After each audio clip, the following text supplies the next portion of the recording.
strange thing is I've spent more time in Bolton after like 10 o'clock at night than I have during the day, because it's one of them places that I call in and pick a car up on the way back, and it always seems to be evening time, and so I've only really seen Bolton after dark, but they tell me that's the best time to view it, so we'll see.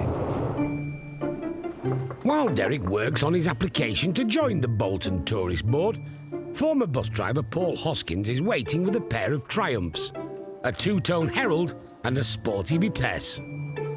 I've had this car for 20 years, and the time I had it on the road and ran it and maintained it, I thoroughly enjoyed every minute of it.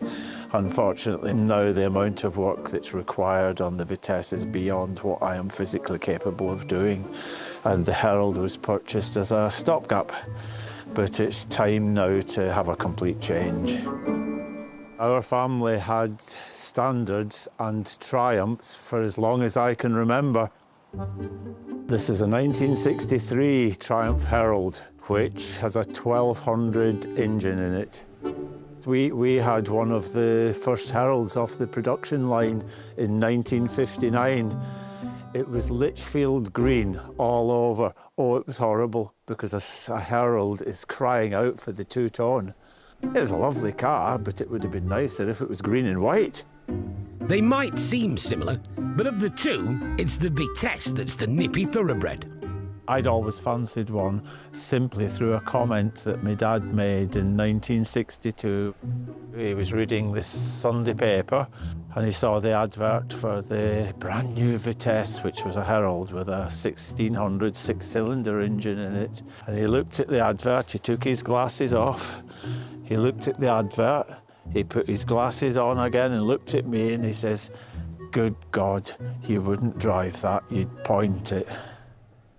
It was the Grand Tourer of the time. This particular model is what they call a single dial. It only has a speedo in it.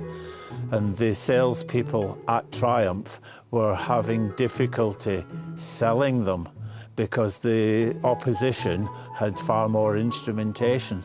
And within about 12 or 18 months, Triumph had put rev counters and other instruments in the dashboard, so the single dial ones now are actually quite rare. There's only 10 1962 models known to exist, so it's something special.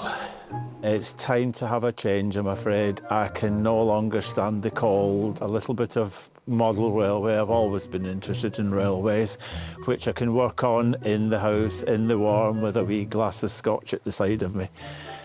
Oh, right. Well, in that case, I better come and film model railways and not stand out here in the cold filming your car then, haven't I? You're welcome anytime.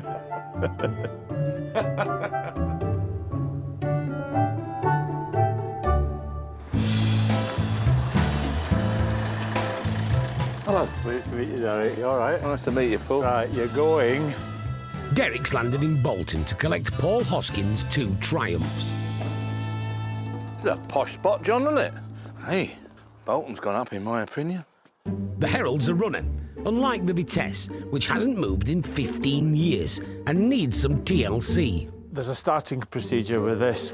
If you leave it overnight or for a few days, pull the choke fully out. Yep. When you go to start it, push the choke in to about 3/4. Right. Pump the accelerator pedal twice to prime the carb. Right. And she'll be straight on the button. Right, mate, no problem. Yeah. Is it the left-hand one's clutch, John, isn't it? Left-footed? Yeah, I think it is. One far left, yeah. Well, try them all and see what happens.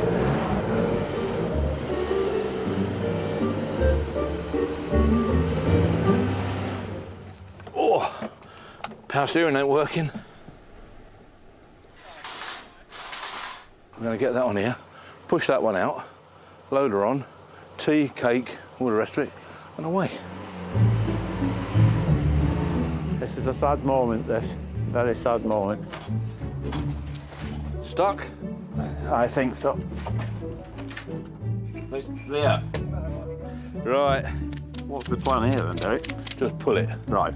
Simple as that. Gonna get hubcap off. What for? They were quick. They were the XR3 of their day. Yeah, well, 1600cc, 6-cylinder engine, way on top of the job, little tiny body. Oh, yeah. And of course, they went up to 2 litre, as we know, in about 1967 or something, 66. Triumph sort of got it right, didn't they, for once? Only thing they forgot was that all the running gears, 15, 20 years older. But having said that, yeah, they were good kind of day. I like them. I'm a fan of them, definitely a fan of them. Such Italian flair, everybody wanted them. You name another car that has such flair, and even the flair of the back of the roof matches the flair of the fins. But they had to be two-tone. Grand to meet you, Paul. Lovely to meet you. Absolute pleasure. Got the keys in the car, yeah, both lots of keys in the car. I'll do me timesheet, and then back to God's own country. Somebody out there will say that will make a nice car when it's done, and I'm hoping that they will buy it, do the restoration, and one day I'll see her back on the road again. Maybe even have a wee ride in her. That would be lovely. Turn up.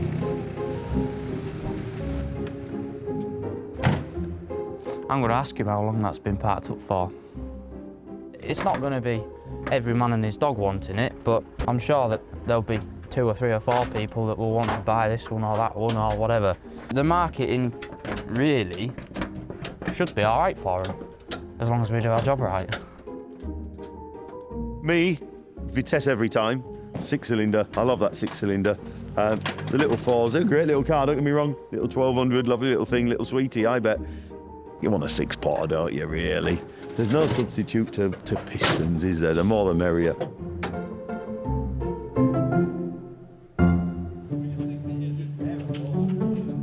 The showroom's filling up.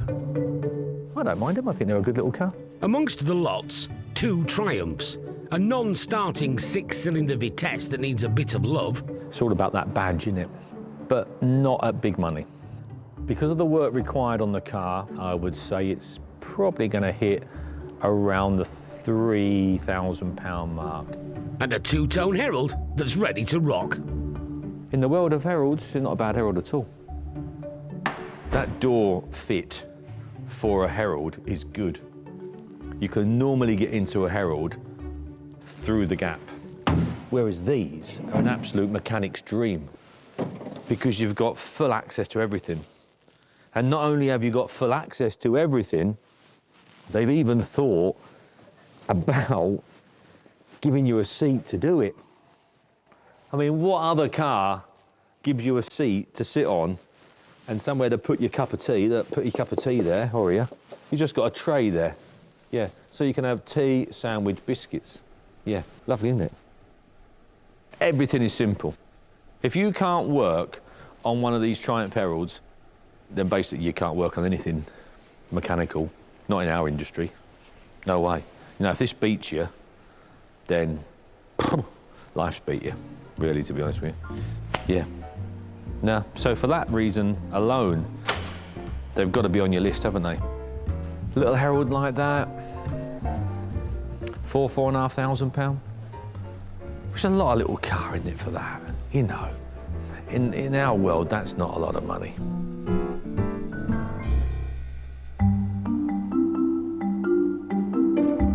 We picked this up. Yeah, it was over the border, wasn't it? Yeah, we took a risk getting over there, really, didn't we? We don't like going over there particularly, do we? What a lovely day we had, didn't we? Yeah, we had a good day. We had cake and all the rest of it, didn't we? And all Well, that sort of you stuff. did. Yeah, it was great. 462, 63, Triumph Herald 1200, nice old car. Do you know what? I've got a bid here, absolutely bang on in line with the reserve. How about that? That's spooky, isn't it? £4,000, 41, 4,100, 4,100, on sale and going, 4,100. All done then, I'm selling it, 4,100 and away, all done then, 4,100. 4-1, there you go. Now, the second car we picked up, which is the Vitesse. Start me on it, whereabouts, 2000, 2002, 2004, 2004, nice old car. 1,600, early one, 1,600, better still, smooth as silk. 2,400, £2,400, 24, not enough, 24, 25, worth a lot more, this car, 25. 2,005 only, selling it provisionally only. Are you all done then? 2,500, won't be enough, got to find some more money. 25 provisional. 463 snap-on Solus Ultra diagnostic tool, eh? It's a proper tool you got there, Mick. In the end, 2,400 clinched the deal. The Vitesse is heading south to Essex.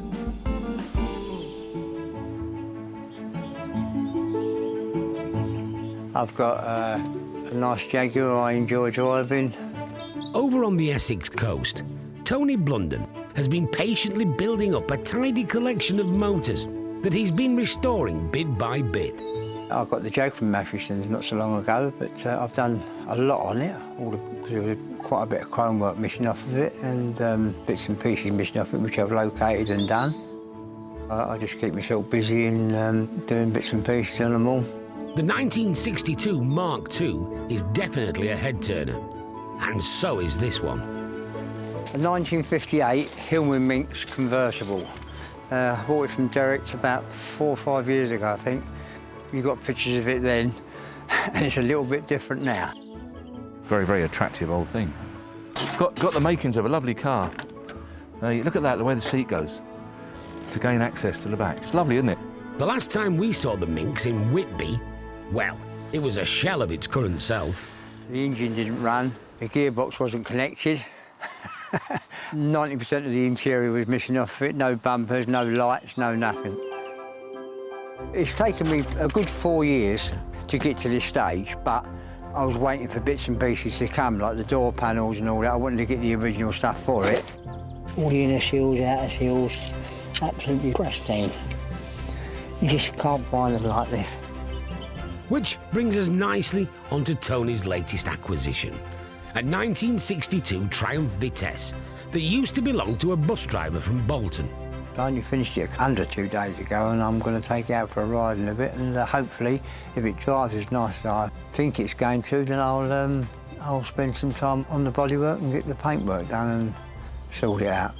It's called Triumph White, Triumph 19 it's called, the colour code. It's got the black stripe down it, which I like. Triumph Vitesse, see? There's so much paperwork, it's unbelievable. Even the old brown logbook is with it. Loads and all the MOTs, stacks of MOTs. That's what I've got.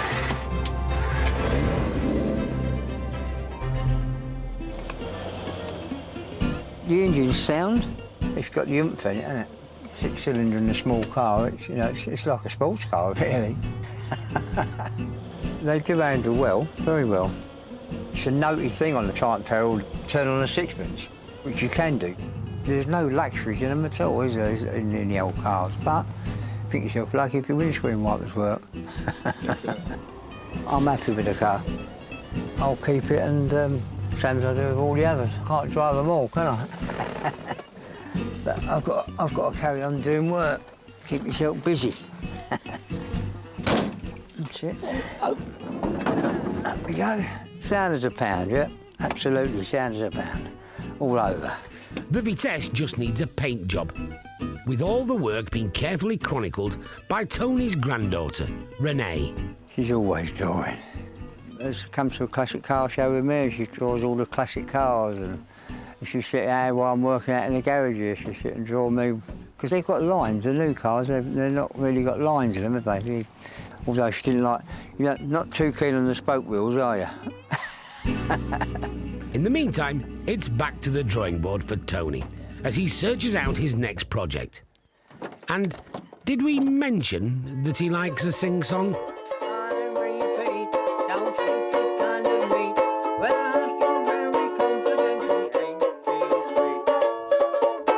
That's your luck.